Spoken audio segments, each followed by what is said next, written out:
This is my 50th year in education. So I've seen 5 decades of schooling. And it's interesting how there are kind of reform movements, and there has been from the very first time I entered education in 1968. So let me talk about reform first. Reform used to mean doing things differently, no kidding.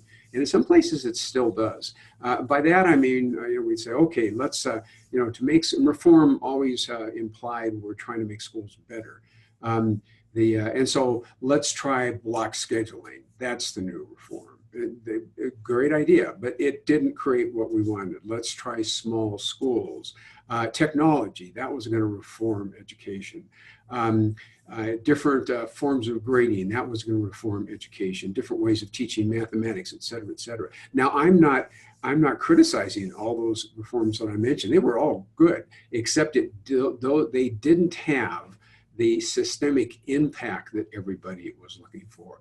See, I think with the power of the PLC process added to those things that we know, some of which I've mentioned, that really can dramatically enhance what we do in K-12 education, the time is ripe. I really believe this is a new era.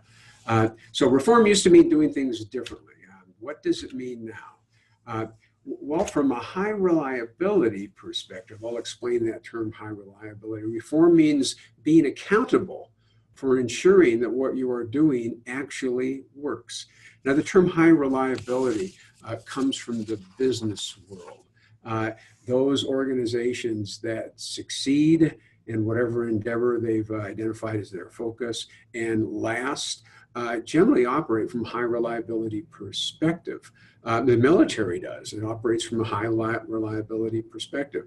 And that means that they hold themselves accountable for making sure that the things that they're doing actually have the desired effects. Now, of course, that means that you have to know the desired effects of those things you are doing.